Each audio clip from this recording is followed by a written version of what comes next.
Hey folks, Brian Blessing in Las Vegas. Glad to be with you. BangTheBook.com. It's time to talk about, and now it matters, Stanley Cup futures post-trade deadline.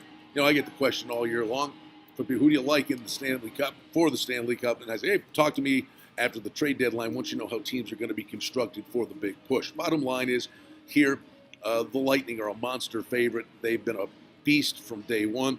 Didn't do a whole heck of a lot at the trade deadline. They're 7-2 to win the Stanley Cup, and deserved favorite, and literally it's theirs to lose. All that matters, though, when you get in the playoffs, be one of 8 in each conference, you get in and you got a puncher's chance. And the crazy thing is, the team that was the most active at the trade deadline, the Columbus Blue Jackets, aren't getting much love still on the board. They're 25-1 to win the Cup, but they kept Panarin, they kept Bobrovsky, they got Duchesne and Jingle and McQuaid and others, and basically said to their fan base, we're going for it. What the future holds for this organization, not many draft picks are left, and you got 4 UFAs that could walk out the door, but Columbus is going for it. And the real possibility is they could collide with Tampa in the first round. Right now, they're on a fight just to get in, and there is no guarantee they get in first game after the trade deadline, and all the buzz. They got smoked by the Penguins, who've got back class, and the Pens are on the board at 14-1. Crosby, Malkin, back class, 14-1 is a pretty viable price there. We know the Bruins are playing great hockey. They're on the board at 10-1 in the East.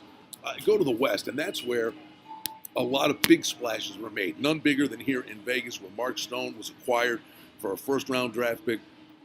Eric Brandstrom, or a second-round draft pick, Eric Brandstrom, a stud prospect defenseman, and Oscar Lindbergh. And then Vegas was able to turn around and sign him, which is very rare. Sign and trades at the deadline.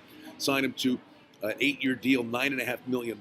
Vegas, all of a sudden, maybe they get a bounce. They've been kind of treading water, but Stone looked great on a line with Stastny and Pacioretty. And oh, by the way, Stone's arrival got Pacioretty going. And the main thing is, when you get to the postseason, it's special teams and goaltending. Vegas, in my opinion, does have the best goaltender that would be there with an opportunity to make a run for the Stanley Cup.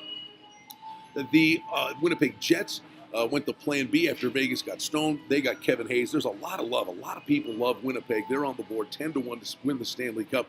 Still think there's got to be a way to kick the door down.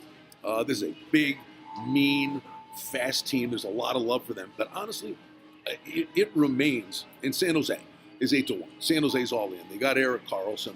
They get Nyquist from the Red Wings at the trade deadline.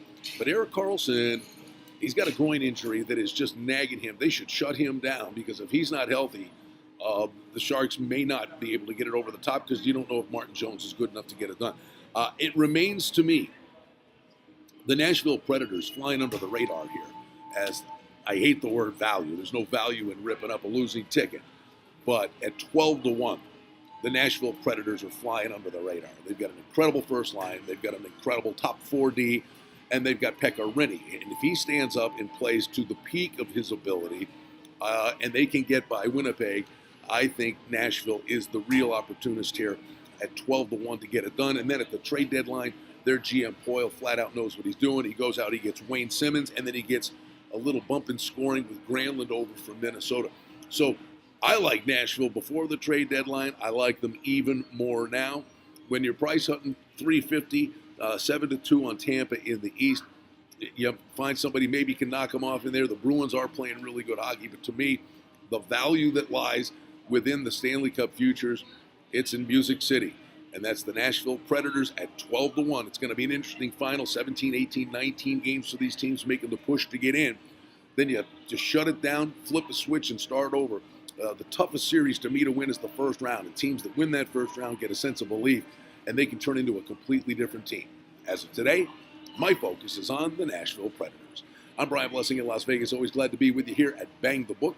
Inviting you to listen to the Sports Betting Podcast with our buddy Adam Burke, and follow along on Twitter at Bang the Book. Have a great day.